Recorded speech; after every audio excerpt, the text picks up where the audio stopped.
kita dapat bertemu kembali. Saya percaya kita semua selalu dilindungi dan diberkati oleh Tuhan. Hari ini saya mau mengajak kita belajar dari satu topik yang menarik, yaitu gambar diri kita akan mempengaruhi masa depan kita. Berbicara tentang gambar diri atau self-image, kita sedang berbicara bagaimana kita menilai diri kita sendiri. Jika pendapat kita salah tentang diri kita sendiri, maka itu akan mempengaruhi seluruh kehidupan kita. Untuk mengerti hal ini, saya mulai dengan satu pertanyaan. Apakah kita menyukai diri kita sendiri? Tahukah saudara, begitu banyak orang di dunia tidak menyukai dirinya sendiri karena berbagai macam alasan. Mungkin karena bentuk fisiknya yang tidak sempurna di dalam pandangannya.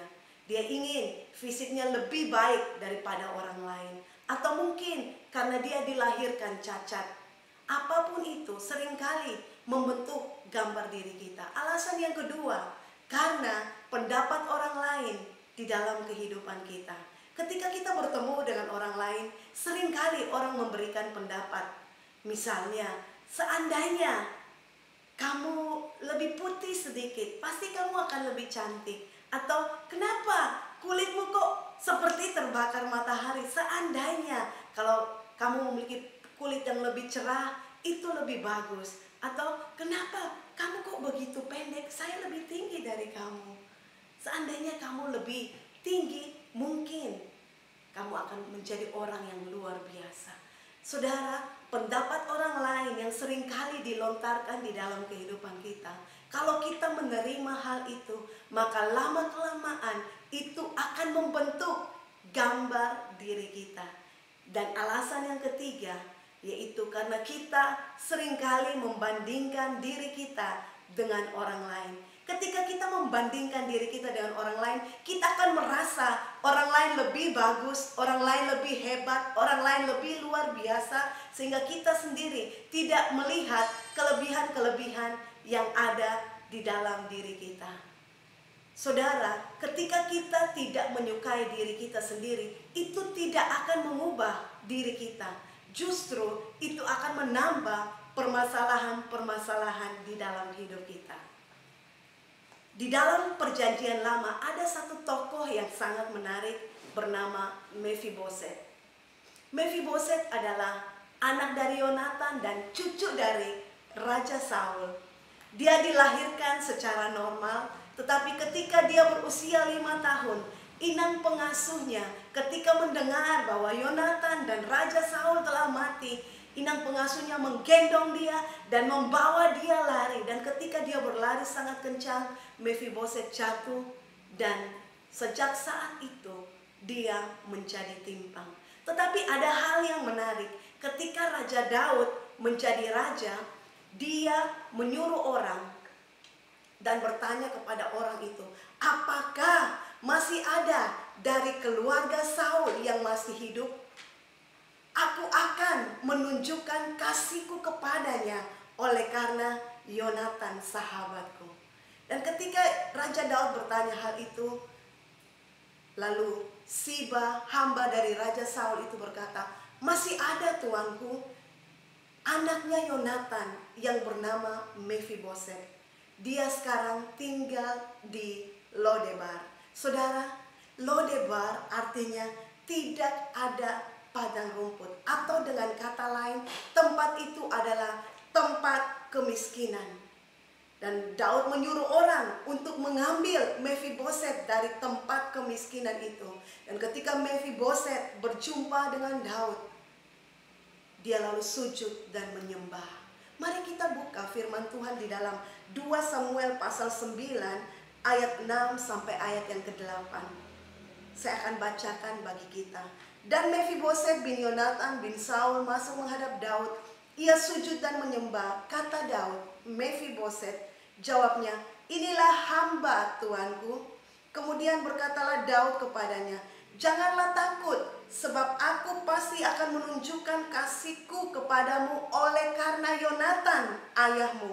Aku akan mengembalikan kepadamu segala ladang Saul, nenekmu, yang engkau akan tetap makan sehidangan dengan aku. Ketika Daud mengatakan hal itu, Mephiboset menjawab di dalam ayat yang ke-8. Lalu sujudlah Mephiboset dan berkata, apakah hambamu ini sehingga engkau menghiraukan anjing mati seperti aku?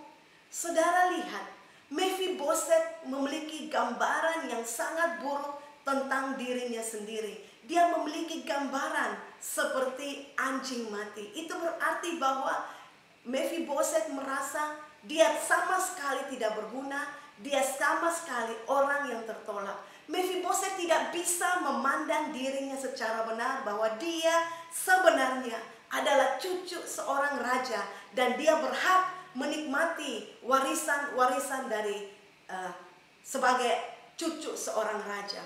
Saudara, dari kisah Mephiboset ini kita dapat belajar bahwa ketika seseorang memiliki gambar diri yang buruk, maka dia akan memiliki pandangan negatif tentang dirinya sendiri. Sehingga ketika ada orang yang memberikan hal-hal baik di dalam hidupnya, dia tidak bisa menerimanya. Karena apa? Dia memiliki gambaran yang buruk. Dia merasa tidak layak untuk menerimanya. Dia merasa bahwa dia seharusnya hidup terus menjadi orang yang menurut pandangannya itu, menjadi orang yang selalu susah.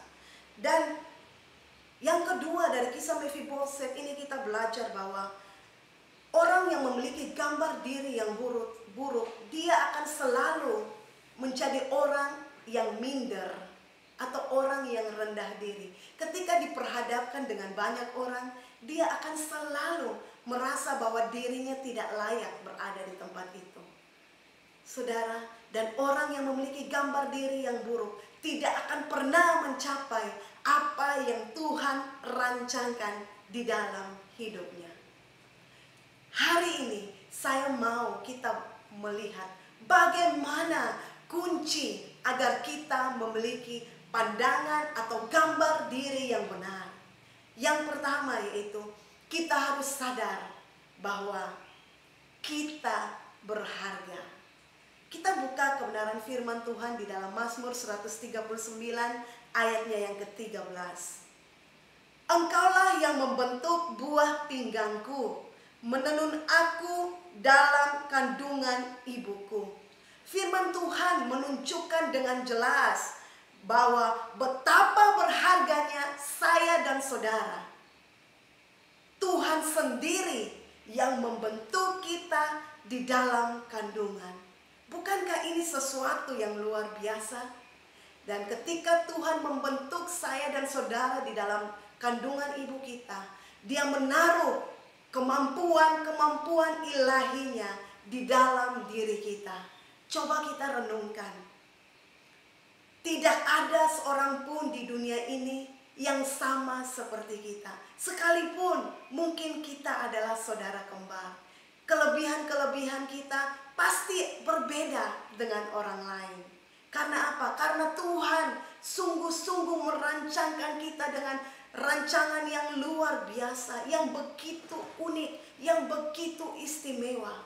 Dan itu adalah sesuatu yang sangat-sangat luar biasa.